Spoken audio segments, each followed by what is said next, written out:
السلام علیکم ورحمۃ اللہ۔ ان الحمد للہ نحمده ونستعینه ونستغفره ونعوذ باللہ من شرور انفسنا ومن سیئات اعمالنا من يهده الله فلا مضل له ومن يضلل فلا هادي له واشهد ان لا اله الا الله واشهد ان محمدا عبده ورسوله رب اشرح لي صدري ويسر لي امري واحلل عقدة من لساني يفقهوا قولي رب زدنی علما رب زدنی علما رب زدنی علما آمین یا رب العالمین۔ ہر قسم کی تعریف اور شکر اللہ رب العزت کے لیے لائق اور زیبا ہے، جو ساری کائنات کا ایک و تنہا خالق، مالک، مربی اور منتظم ہے۔ درود و سلام ہوں انبیاء اکرام پر، خصوصاً نبی مکرم رحمت للعالمین امام الانبیاء محمد صلی اللہ علیہ وسلم پر۔ معزز سامعین اکرام، آج انشاءاللہ تعالی سورہ اعراف کی آیت نمبر 54 سے کلاس رہے گی۔ اعوذ باللہ من الشیطان الرجیم۔ اے اللہ، ہم تیری پناہ میں آتے ہیں شیطان سے۔ اے اللہ، تو ہمیں شیطان کے مکر و فریب سے بچا لے کہ وہ تیرے دین سے، تیرے کلام سے ہمیں دور کر دے۔ بسم اللہ الرحمن الرحیم، اللہ کے نام سے جو رحمان اور رحیم ہے۔ اس عظیم کام کو ہم اللہ سبحانہ وتعالی کے نام سے شروع کرتے ہیں۔ لفظی ترجمے کے اوپر غور کریں۔ انا ربکم اللہ، انا بے شک، ربکم اللہ رب تمہارا اللہ ہے، الذی جس نے، کون اللہ؟ اب اللہ اپنا تعارف پیش کرتا ہے، بیان کرتا ہے۔ الذی خلق، الذی جس نے، خلق پیدا کیا، سماواتی آسمانوں، والارض اور زمینوں کو۔ وہ اللہ، وہ ساری کائنات کا خالق اور مالک ہے، وہ عبادت کا حقدار ہے، جس نے زمین و آسمان اور اس کے درمیان کی چیزوں کو پیدا کیا۔ فی ستۃ ایام، 6 دنوں میں۔ ثم استوی، پھر وہ بلند ہوا، علی العرش، عرش پر، پھر وہ عرش پر بلند ہوا۔ یغشی، وہ ڈھانپ دیتا ہے، لیلا، رات کو، نہار، دن پر۔ یطلبوہ، جو طلب کرتا ہے اسے، حشیسا، تیزی سے۔ والشمس، اور سورج، والقمر، اور چاند، والنجوم، اور ستارے، مسخرات، جو مسخر کیے ہوئے ہیں، بے امر، اس کے حکم سے۔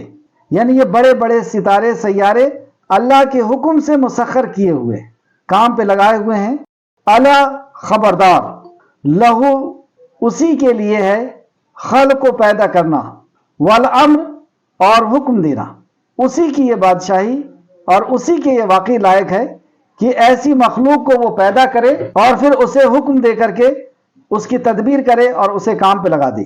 تبارک اللہ، بہت بابرکت ہے اللہ، رب العالمین، جو رب ہے تمام جہانوں کا، ایک جہان نہیں، تمام جہانوں کا رب ہے۔ ادعو، پکارو، ربکم، اپنے رب کو، تضرعا، عاجزی سے، وخفیہ، اور چپکے چپکے۔ انہو، بے شک وہ، لا یحب، نہیں وہ پسند کرتا، معتدین، حد سے تجاوز کرنے والوں کو، حد سے بڑھ جانے والوں کو۔ ولا، اور نہ، تفسدو، تم فساد کرو، فی الارض، زمین میں، بعد اصلاحہا، بعد اس کی اصلاح کے، ودعوہ، اور پکارو اسے، خوفن، خوف اور امید سے۔ مومن یہ دو کیفیت کے بیچ میں جیتا ہے، اپنے گناہوں سے ڈرتا رہتا ہے اور یہ خوف اس کو گناہ سے روکتا بھی ہے، وطمع، اور امید اللہ رب العزت سے رکھتا ہے کہ اللہ اسے بخش دے گا اور اللہ سے معافی مانگتا ہے۔ انا، بے شک، رحمت اللہ، رحمت اللہ کی، قریب، قریب ہے، من المحسنین، احسان کرنے والوں کے لیے۔ آئے تفسیر کی طرف، آیت نمبر 54، 54۔ ان ربکم اللہ الذی خلق السماوات والارض فی 6 ایام، بے شک تمہارا رب وہ اللہ ہے۔ اللہ، یہاں پر ہم دیکھیں گے کہ اللہ رب العزت کی ذات اور صفات کے تعلق سے اللہ رب العزت کی کیسی معرفت بیان فرمائی گئی کہ بے شک تمہارا رب وہ اللہ ہے جس نے آسمانوں اور زمین کو 6 دنوں میں پیدا کیا، اور ثم استوی علی العرش، اور عرش پر مستوی ہوا، عرش پر مستوی ہوا، بلند ہوا۔ تو اللہ سبحانہ وتعالیٰ نے 6 دنوں میں زمین و آسمان کو پیدا کیا۔ اس کے دن یہی دن ہے جو اتوار، پیر، منگل، بدھ، جمعرات، جمعہ اور پھر سنیچر، اس کے تعلق سے آپ دیکھ سکتے ہیں مسلم شریف حدیث نمبر 584 ان دنوں میں اللہ رب العزت نے کس طرح سے ہماری زمین کے اندر کی چیزوں کو پیدا کیا، اس تعلق سے ایک حدیث جو امام مسلم نے روایت کیا ہے، اور امام احمد نے حضرت ابو ہریرہ رضی اللہ عنہ کی روایت کو بیان کیا ہے کہ رسول اللہ صلی اللہ علیہ وسلم نے میرے ہاتھ کو پکڑا اور فرمایا، حضرت ابو ہریرہ رضی اللہ عنہ کے ہاتھ کو رسول اللہ صلی اللہ علیہ وسلم نے پکڑا اور یہ علم آپ نے بیان فرمایا، یہ علم بتایا، اللہ نے مٹی کو ہفتے کے دن پیدا کیا اور اس میں پہاڑوں کو اتوار کے دن پیدا کیا، یعنی مٹی الگ چیز ہے اور پہاڑ الگ چیز ہے، یہ اب ہمارے سائنس نے جان پایا ہے۔ اللہ نے مٹی کو ہفتے کے دن پیدا کیا اور اس میں پہاڑوں کو اتوار کے دن پیدا کیا، یعنی جماعتات جو ہیں وہ اتوار کے دن پیدا کی گئی، اور درختوں کو اس میں پیر کے دن پیدا کیا، یعنی نباتات اگنے والی چیزیں یہ پیر کے دن پیدا کیا، شر کو منگل کے دن اور خیر کو بدھ کے دن پیدا کیا، 5 دن ہو گئے، اور جاندار چیزوں کو جمعرات کے دن پیدا کیا، یعنی حیوانات کو جمعرات کے دن پیدا کیا اس میں اور پھیلا دیا، یعنی زمین کے اندر ان جماعتات کو پیدا کر کے اور پھیلا دیا۔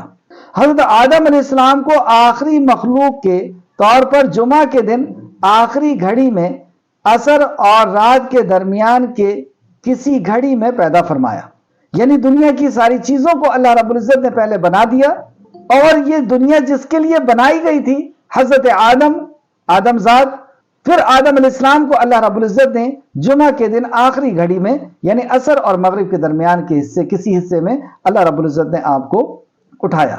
اس ٹائم کی ایک اور فضیلت ہے کہ جمعہ کے دن عصر سے مغرب کے بیچ میں کوئی ایک ایسی گھڑی ہے جس وقت اللہ رب العزت دعا کو رد نہیں کرتا۔ بہرحال یہ جو حدیث ہے کہ مٹی کو اور پہاڑ کو اور حیوانات جمادات نباتات کو اللہ نے کیسے پیدا کیا، یہ حدیث مسلم شریف کی حدیث نمبر 2789 2789 اور مسند احمد جلد نمبر 2 صفحہ نمبر 327۔ آیت میں واپس آئیں، بے شک تمہارا رب وہ اللہ ہے جس نے آسمانوں اور زمین کو 6 دنوں میں پیدا کیا۔ اب ہم یہ بھی غور کریں کہ اللہ کے علاوہ کوئی اور ہے کیا جس نے کچھ پیدا کیا؟ ایک مکھی یا مکھی کوئی چیز لے کر کے چلے جائے تو اسے واپس لینے کی بھی طاقت نہیں ہے، کوئی ایک چیز بھی کسی اور نے نہیں پیدا کیا، وہ اللہ ہے جس نے آسمان اور زمین اور اس کے بیچ کی ساری چیزوں کو اللہ سبحانہ تعالیٰ نے پیدا کیا۔ بہت اہم عقیدے کی بات اللہ سبحانہ تعالیٰ نے فرمایا، ثم استوى علی العرش، پھر وہ عرش پر مستوی ہوا، عرش پر بلند ہوا جیسی اس کی شان کو لائق ہے۔ اللہ عرش پر مستوی ہوا، اس تعلق سے قرآن میں 7 مقام پر اللہ رب العزت نے فرمایا کہ اللہ عرش پر مستوی ہے اپنی ذات کے اعتبار سے، اور وہ 7 مقام کون کون سے ہیں اس کو نوٹ کر لیں۔ سورہ آراف آیت نمبر 54 سورہ یونس آیت نمبر 3، سورہ طٰہٰ آیت نمبر 5، سورہ فرقان آیت نمبر 59 سورہ رعد آیت نمبر 2، سورہ سجدہ آیت نمبر 4، سورہ حدید آیت نمبر 4۔ یہ 7 مقام ہیں جہاں پر اللہ سبحانہ تعالیٰ نے یہ آیت بیان فرمائی ہے، ثم استوى علی العرش، اور اللہ رب العزت عرش پر مستوی ہے۔ اس کے تعلق سے نبی کریم صلی اللہ علیہ وسلم نے ایک بچی سے پوچھا کہ اللہ کہاں ہے، تو اس نے انگلی کا اشارہ کر کے آسمان کی طرف بتایا کہ اللہ اوپر ہے۔ تو رسول مکرم صلی اللہ علیہ وسلم اس کے اس عقیدے سے خوش ہوئے اور اس کے مالک کو کہا کہ اسے چھوڑ دو۔ یہ مسلم شریف کی حدیث ہے، حدیث نمبر 537، یعنی اللہ کے نبی نے اس بچی سے عقیدہ پوچھا کہ اللہ کہاں ہے، اور دوسرا کہ میں کون ہوں، تو اس نے بتایا کہ آپ محمد رسول اللہ صلی اللہ علیہ وسلم ہیں۔ اور معراج پر بھی رسول مکرم صلی اللہ علیہ وسلم آسمان پہ ہی گئے تھے۔ چوتھا کہ آخری پہر میں اللہ رب العزت آسمان دنیا پہ تشریف لاتا ہے۔ تو یہ ساری دلائل اس بات کے لیے، اور قرآن کے اندر تو خود 7 مقام پہ اللہ نے فرمایا ثم استوى علی العرش کہ اللہ عرش پر مستوی ہے۔ اللہ کے تعلق سے، اللہ کی ذات کے تعلق سے کچھ غلط عقیدے جس کو آپ نوٹ فرمائیں۔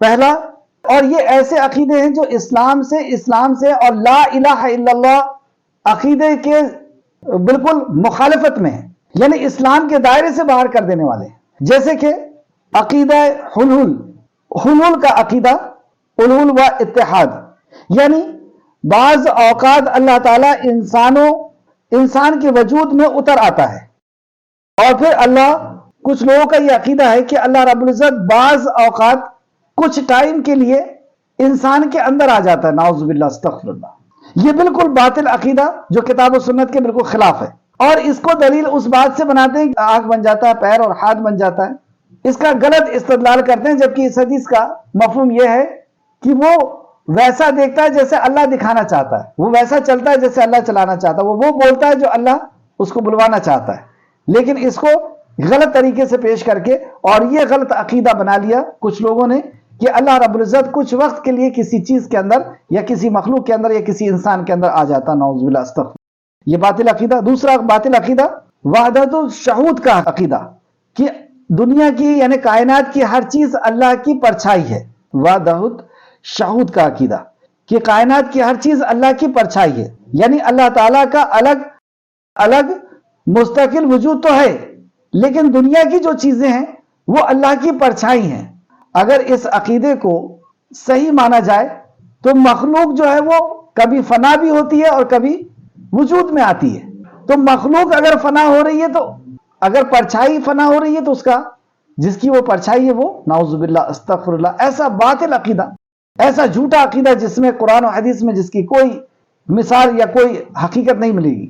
تو اللہ رب العزت کی مخلوق ہے، اللہ نے اپنے حکم سے اس مخلوق کو بنایا ہے، یہ صحیح عقیدہ، اور یہ باطل عقیدہ کہ اللہ کی پرچھائی۔ تیسرا عقیدہ جس کی بنیاد پہ 33 کروڑ کی عبادت ہوتی ہے، اور وہ ہے کہ اللہ رب العزت ہر جگہ ہر چیز کے اندر ہے، استغفر اللہ، ہر چیز کے اندر، یعنی وہ کیسی بھی چیز ہو، نعوذ باللہ۔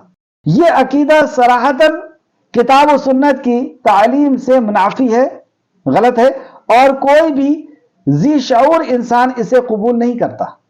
اور اگر آپ غور کریں، لا الہ الا اللہ، لا الہ کوئی عبادت کے لائق نہیں، یعنی ساری مخلوق کو اللہ نے الگ کیا، یہ سب مخلوق ہے، لا الہ کوئی عبادت الا اللہ مگر اللہ کی، اور قل هو اللہ احد، اللہ ایک ہے۔ تو اس عقیدے کے بھی خلاف ہے، یعنی کلمہ شہادت کے بھی یہ خلاف ہے عقیدہ۔ اور اسی طریقے سے چوتھا، کچھ لوگوں نے اوتار کا عقیدہ رکھا ہے کہ اللہ اوتار لیتا ہے، نعوذ باللہ، اور کچھ لوگوں نے اللہ کے لیے بیٹے کا عقیدہ رکھا۔ تو یہ سب اللہ کی ذات کے اعتبار سے غلط عقائد ہیں، اور صفات کے اعتبار سے جو غلط عقائد ہیں اس کے تعلق سے بھی آپ نوٹ کریں۔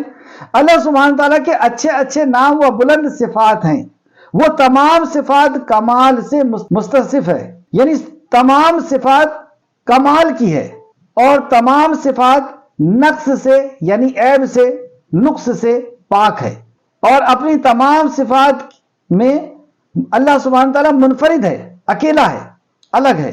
تمام صفات میں اللہ سبحانہ تعالیٰ منفرد ہے، اور ساری کائنات میں یکتا اور جدا ہے۔ ساری کائنات میں اللہ سبحانہ تعالیٰ یکتا اور جدا ہے۔ اس کے لیے آپ نوٹ کر لیں، سورہ اعراف آیت نمبر 180، سورہ نحل آیت نمبر 60۔ تمام اسماء و صفات پر من و عن جیسا کہ تیسا ایمان لانا ہے، جو اللہ سبحانہ تعالیٰ نے خود اپنے لیے بیان کیا ہے، اور جو اللہ کے رسول صلی اللہ علیہ وسلم نے بیان کیا، یعنی جیسا قرآن اور حدیث کے اندر آیا ہے اللہ سبحانہ تعالیٰ کی ذات اور صفات کے تعلق سے، ویسا کہ ویسا ہی ایمان لانا ہے، اور انہیں اللہ سبحانہ تعالیٰ کے لیے بغیر تمثیل کے، بغیر تکییف کے، بغیر تعطیل کے، بغیر تحریف کے، اور بغیر تفویض کے ثابت کرنا ہے۔ سورہ اسراء آیت نمبر 36 دیکھ سکتے ہیں۔ اب یہ جو میں نے عربی میں آپ کو بتایا، اس کو اب سمجھ لیں۔ تمثیل، بغیر تمثیل کے، نمبر ایک بغیر تمثیل کے، یعنی اللہ سبحانہ تعالیٰ کی صفات کو مخلوق کی صفت کے جیسا سمجھنا، مشابہ کرنا، یہ اس عمل کو تمثیل کہتے ہیں۔ تمثیل کرنا یعنی مشابہ کرنا، یعنی اللہ سبحانہ تعالیٰ کی صفت کو مخلوق کی صفت جیسا سمجھنا۔ جیسے اللہ رزق دیتا ہے، تو مخلوق کے لیے بھی عقیدہ رکھنا کہ وہ بھی رزق دیتا ہے۔ اللہ سنتا ہے ساری مخلوق کی ایک ساتھ، تو یہ عقیدہ رکھنا کہ کوئی اور بھی سنتا ہے۔ اور اللہ عزت دیتا ہے تو کسی اور کے لیے بھی سمجھنا۔ اللہ اولاد دیتا ہے تو یہ صفت کسی اور کے لیے سمجھنا، یہ تمثیل ہے۔ اور اللہ رب العزت نے سورہ شعراء میں آیت نمبر 11 کے اندر فرمایا، لیسا کمثلہ شیء وہو السمیع البصیر۔ لیسا کمثلہ، اس کے مثل کوئی نہیں، جو صفات اللہ سبحانہ تعالیٰ کی ہے اس کی صفات سے مثل کوئی نہیں، اور وہ سمیع اور بصیر ہے، وہ سننے والا اور دیکھنے والا ہے۔ سورہ نحل آیت نمبر 74 میں اللہ فرماتا ہے 74 میں، اللہ کے لیے مثالیں مت بیان کرو، بلا شبہ اللہ جانتا ہے اور تم نہیں جانتے۔ اللہ کے لیے مثالیں ہم نہیں بیان کر سکتے۔ تیسرا، سورہ اخلاص آیت نمبر 4 میں اللہ فرماتا ہے وَلَمْ يَكُنْ لَهُ كُفُوًا أَحَدٌ، اس کا کوئی ہمشر نہیں، نہ ذات میں، نہ صفات میں، نہ اس کے افعال میں، کوئی اس کا ہمشر نہیں، کوئی اس کا شریک نہیں۔ دوسرا غلط عقیدہ، جو ہمیں ایسا عقیدہ نہیں رکھنا ہے، تکییف کا، کیا تکییف آپ لکھ لیں، اللہ سبحانہ تعالیٰ کی صفات کی کیفیت بیان کرنا، اس عمل کو تکییف کہتے ہیں۔ تکییف کہتے ہیں کس عمل کو؟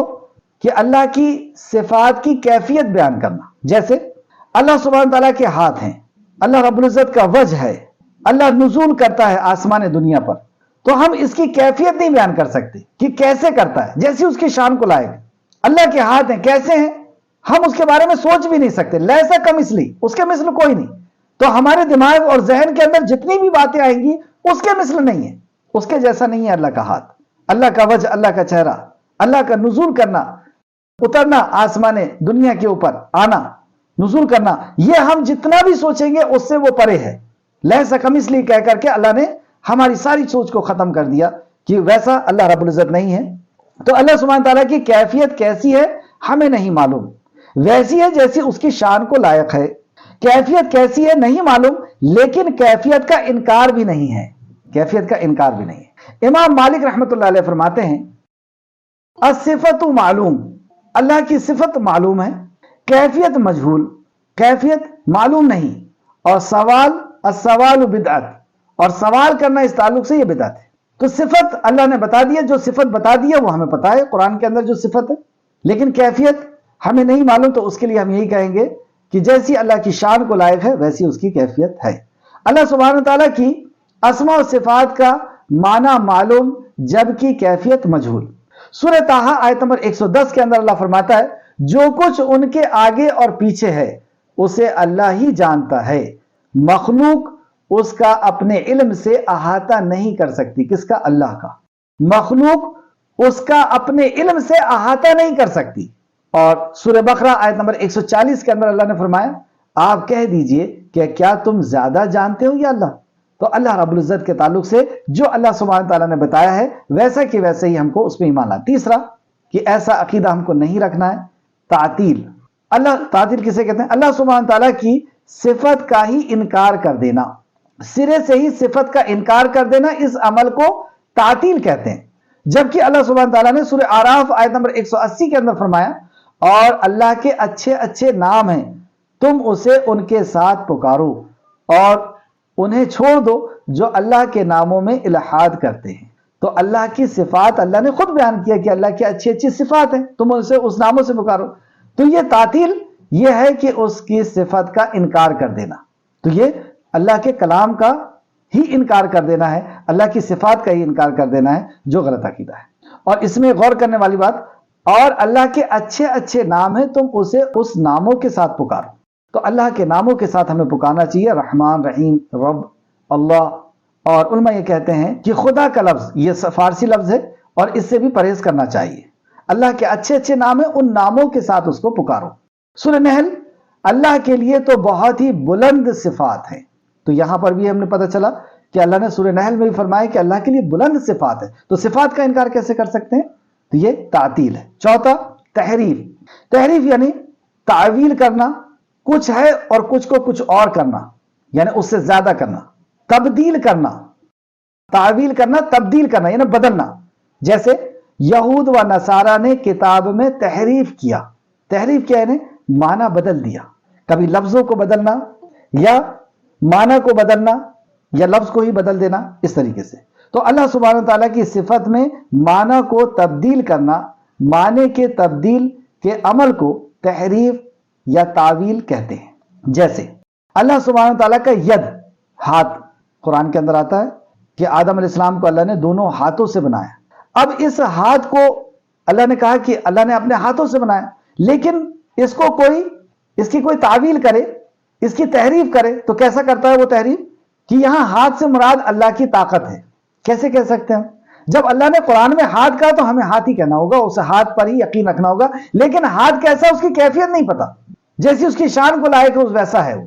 تو اس طریقے سے غصہ، تو اللہ نے اگر کہا ہے کہ اللہ کا غصہ قرآن اور حدیث میں آئے تو اس سے عذاب مراد ہے یہ نہیں کہہ سکتے، غصہ کہا ہے تو غصہ ہی ہے۔ اللہ نے کہا اللہ کا ہنسنا تو اس سے مراد رحمت ہے ایسا نہیں کہہ سکتے، ہنسنا آیا ہے قرآن میں یا حدیث میں تو اس کو ہنسنا ہی کہیں گے۔ جیسے کہ اللہ فرماتا ہے کہ ہمارے ہاں بات بدلی نہیں جاتی، تو اللہ رب العزت کے ہاں اللہ کے قرآن یا حدیث کے اندر جو جیسے لفظ آئے ہیں ہم کو اس پہ اللہ کی ذات یا صفات کے تعلق سے ویسا کی ویسی ایمان لانا ہے۔ پانچواں تفویض، اللہ سبحانہ تعالیٰ کے نام کو ماننا لیکن صفات کے معنی نہ لینا، انکار کرنا کہ ہم صفات کے معنی نہیں لیں گے، ہمیں معنی سے کوئی لینا دینا ہی نہیں ہے، کچھ لوگوں کا ایسا کہنا۔ تو اللہ سبحانہ تعالیٰ کے نام و صفات کا معنی نہ لینا، اس عمل کو تفویض کہتے ہیں کہ نام تو لیں گے لیکن وہ صفت کا ہم انکار کر دیں گے۔ استغفر اللہ۔ تمثیل یعنی تکییف، تمثیل، تعطیل، تحریف، تحفیظ، یہ سارے عقائد باطل اور غلط ہیں۔ اللہ سبحانہ تعالیٰ کے لیے ہمیں ویسا ہی ایمان اور عقیدہ رکھنا ہے من وعن، جیسا کہ اللہ نے فرمایا اور رسول اللہ صلی اللہ علیہ وسلم نے فرمایا۔ اللہ سبحانہ تعالیٰ ہمارا رب وہ رب ہے جس کے اندر بائک وقت یہ ساری صفات موجود ہیں جو اس نے فرمائی ہے۔ چند ایک آپ کے سامنے۔ نمبر ایک، المعلوم، یعنی ہمارا رب کون ہے، اس کے تعلق سے یہ 6 چیزیں آپ دیکھیں۔ المعلوم، جس کی عبادت ہر وقت کی جانی چاہیے، جس کی عبادت ہر وقت کی جاتی ہے، جس کی عبادت کی جاتی رہی ہے اور کی جا رہی ہے۔ سبحان اللہ، وہ ایسا رب ہے جس کی عبادت ہمیشہ سے کی جا رہی ہے، ہمیشہ کی جاتی رہے گی اور کی جا رہی ہے، ایسی کوئی ذات نہیں سوائے اللہ کے۔ دوسرا، سب سے مشہور، جسے لوگ عبادت کے لیے جانیں، سب سے مشہور۔ آپ دیکھیں ساری کائنات کے اندر اللہ سبحانہ تعالیٰ کو لوگ جانتے ہیں اللہ کے نام سے۔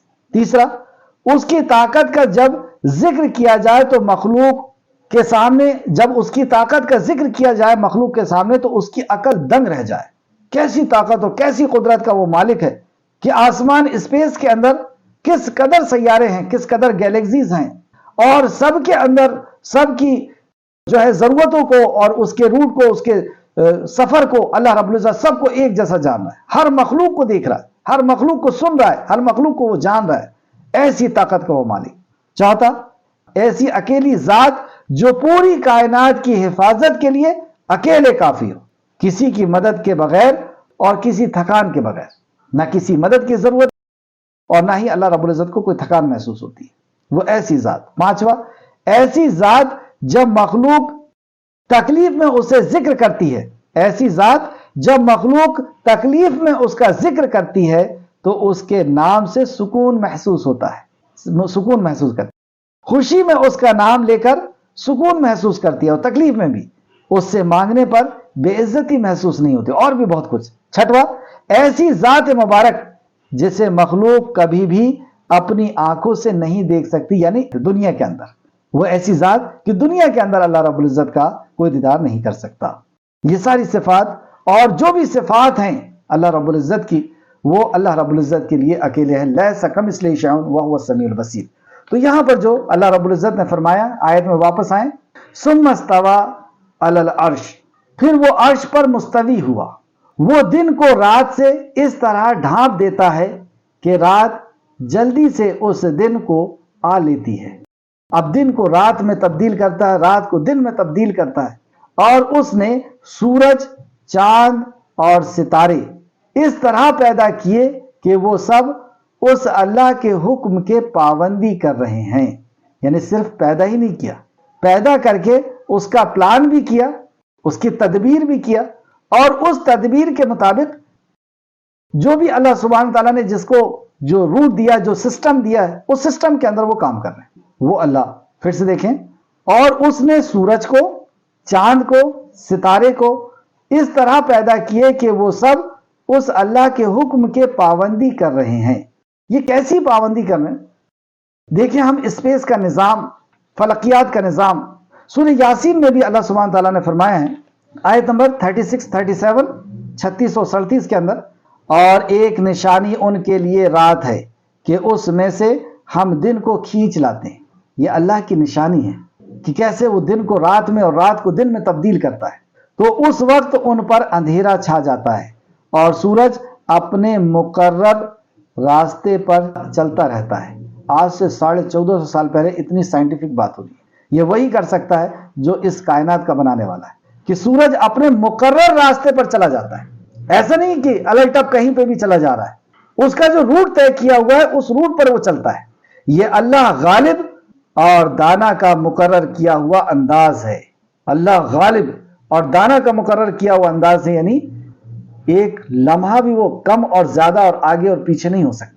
آج جس منٹ اور جس سیکنڈ میں سورج نکلا ہے، آج سے ٹھیک 1 سال پہلے اسی منٹ اور اسی سیکنڈ میں نکلا تھا۔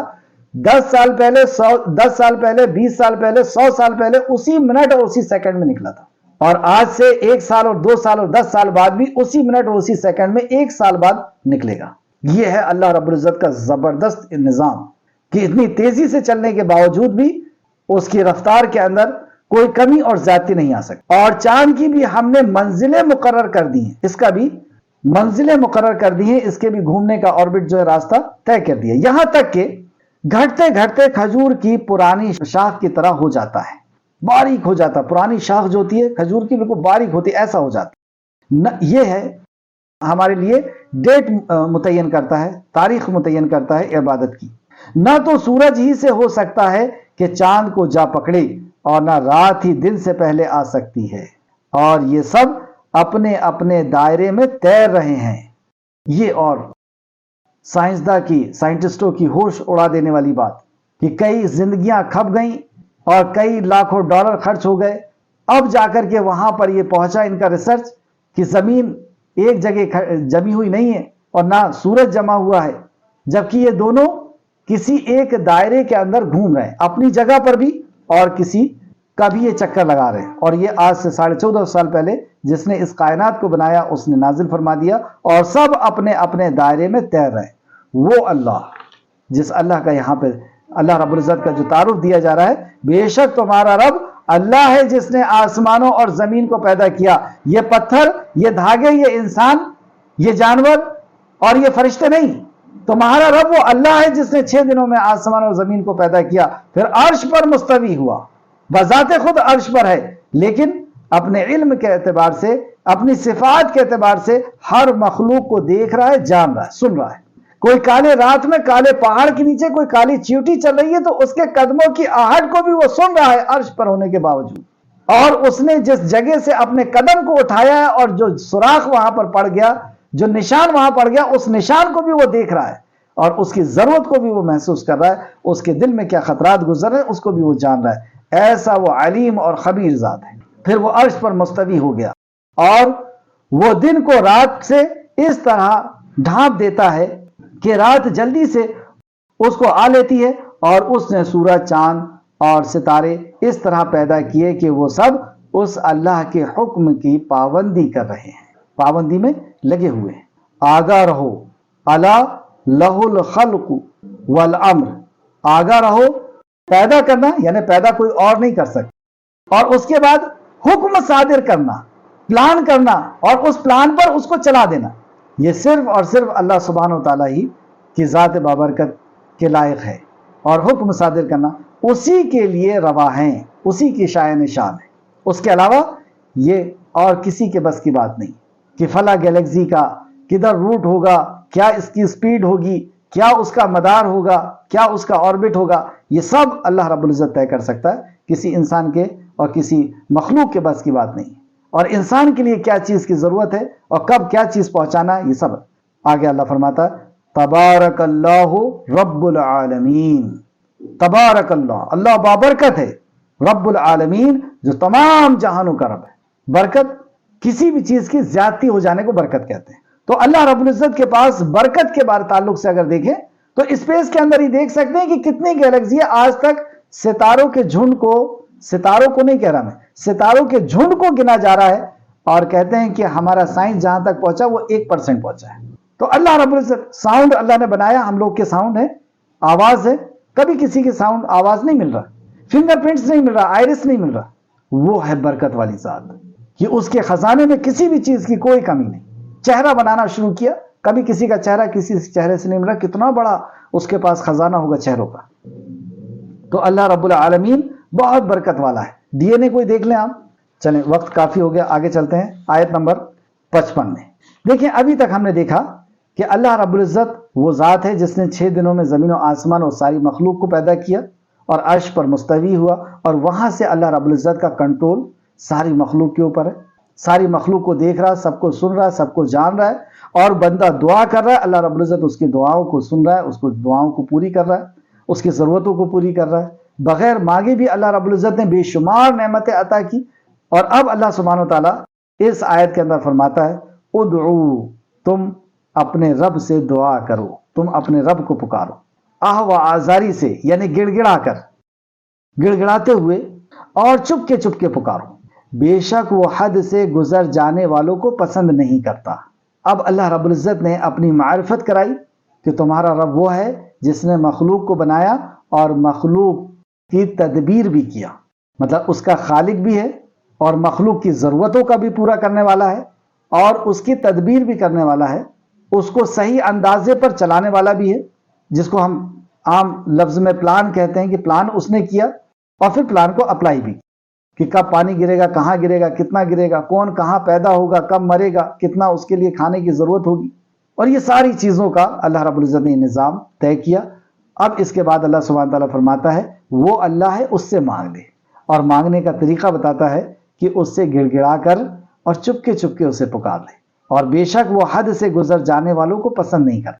حد سے گزر جانا یا پکارنے کے تعلق سے دوسری آیت سورہ آراف آیت نمبر 205 میں اللہ فرماتا ہے اور اپنے پروردگار کو عاجزی سے دل ہی دل میں خوف اور پست آواز سے یاد کرتے رہو.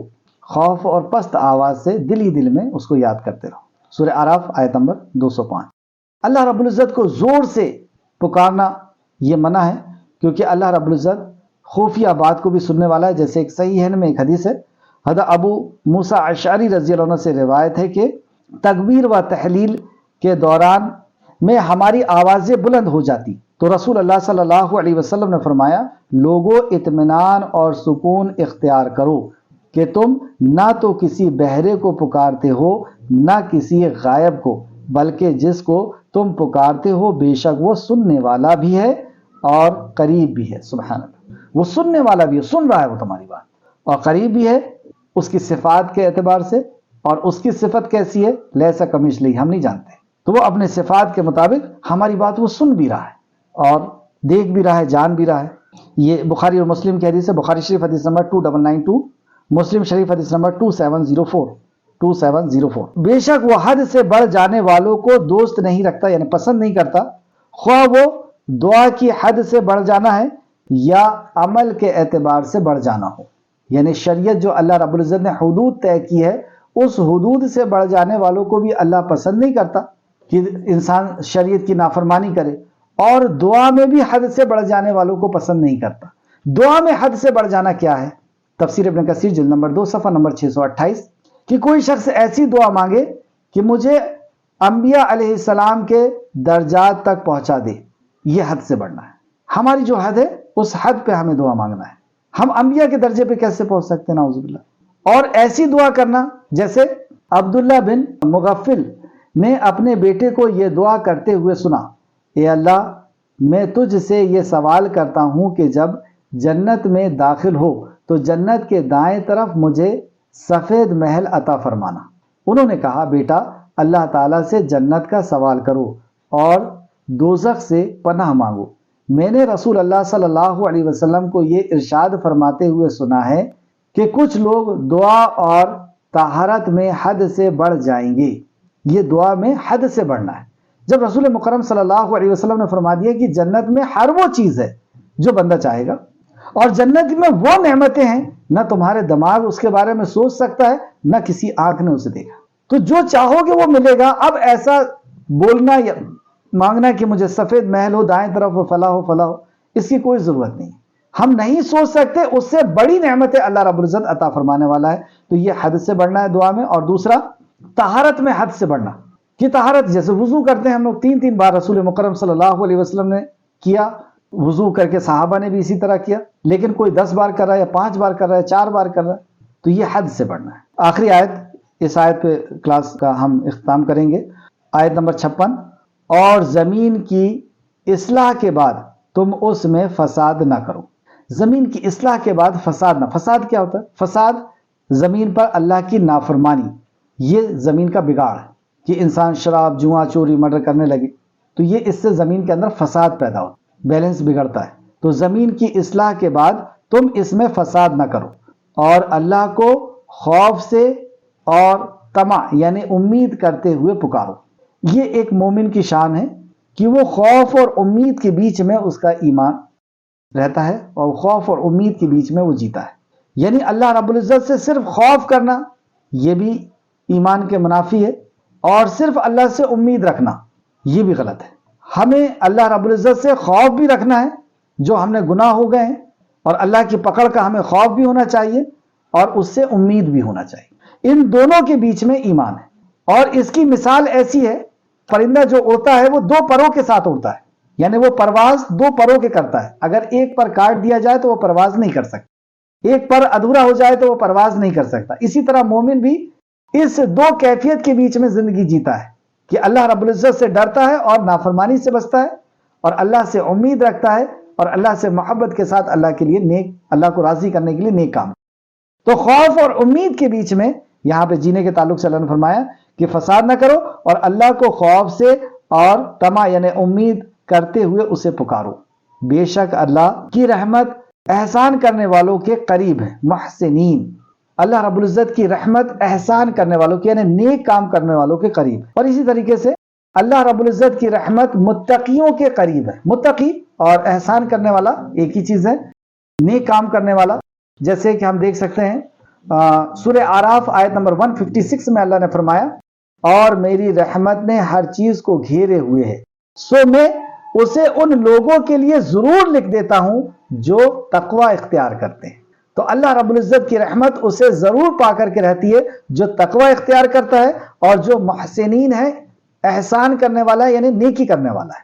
تیسرا سورہ زمر آیت نمبر 53 میں اللہ نے فرمایا 53, کہہ دیجئے اے میرے بندوں جنہوں نے اپنی جانوں پر زیادتی کی ہے, مطلب نافرمانی کر لی, زیادتی کر لی اپنے جانوں پر, اللہ کی رحمت سے نا امید نہ ہو جاؤ. بے شک اللہ سب کے سب گناہ بخش دے گا. بے شک اللہ ہی تو ہے جو بے حد بخشنے والا اور نہایت رحم کرنے والا ہے. بے شک اللہ وہی تو ہے جو بے حد بخشنے والا اور نہایت رحم فرمانے والا ہے. سبحان اللہ. تو یہ اللہ کی رحمت ہے کہ ہم اللہ کی رحمت سے نا امید نہ ہوں اور توبہ اور استغفار کر لیں. توبہ کر لیں یعنی اس گناہ سے رک جائیں. اس کا یہ مطلب نہیں ہے کہ ہم اللہ کی رحمت پر ہی امید رکھ کر کے اور گناہ پہ گناہ کرتے جائیں. رحمت کا امیدوار وہ ہے جو اللہ رب العزت سے توبہ کر رہا ہے اور تقوی اختیار کیا اس نے, اور عمل صالح کرنا اس نے شروع کر دیا, جیسے یہاں فرمایا کہ وہ محسنین ہے. سیدنا جابر بن عبداللہ رضی اللہ عنہ بیان کرتے ہیں, رسول اللہ صلی اللہ علیہ وسلم نے فرمایا, تم میں سے کوئی شخص ہرگز نہ مرے مگر اس حالت میں کہ وہ اللہ عز و جل سے اچھا گمان رکھتا ہو. مسلم شریف حدیث نمبر 2877. یعنی جب موت کے قریب بندہ آ جائے, اس کی جاگنی کا وقت آ جائے, اس وقت اس کے اوپر یہ چیز حاوی ہو جانا چاہیے کہ میرا رب مجھے بخش دے گا, مجھے معاف کر دے. لیکن جب گناہ کرے تو اس وقت یہ چیز حاوی ہو جانا چاہیے کہ میرا رب میری پکڑ کر سکتا ہے. تو ڈر اور امید کے بیچ میں مومن جو ہے وہ زندگی جیتا ہے. آخر میں اللہ رب العزت سے دعا ہے کہ خالق مالک جو کچھ بھی ہم نے پڑھا تیری ذات اور تیری صفات کے تعلق سے, اے اللہ ہمیں ویسا ایمان اور عمل, ویسا ایمان اور ہمارا عقیدہ بنا دے جیسا کہ تو نے کلام میں فرمایا ہے اور نبی مکرم صلی اللہ علیہ وسلم کی احادیث کے اندر وارد ہوا ہے. اے اللہ من و عن ویسا کہ ویسا تیری ذات صفات کے تعلق سے ہمیں ایمان اور ہمارا عقیدہ بنا دے. آمین یا رب العالمین. اے اللہ جب تک ہمیں زندہ رکھ, تیری معرفت کے ساتھ ہمیں زندہ رکھ, اور تیرے سامنے دعا کرتے ہوئے, تیرے سامنے پکارتے ہوئے اور خوف اور امید کی حالت میں ہمیں زندہ رکھ, اور ہمارا خاتمہ بالخیر فرما, اور نیکوکاروں کے ساتھ ہمارا شمار فرما دے. آمین یا رب العالمین. السلام علیکم ورحمۃ اللہ وبرکاتہ. اللہم صلی علی محمد وعلی آل محمد كما صليت على إبراهيم وعلى آل إبراهيم إنك حميد مجيد. اللهم بارك على محمد وعلى آل محمد كما باركت على إبراهيم وعلى آل إبراهيم إنك حميد مجيد. آمين یا رب العالمین. السلام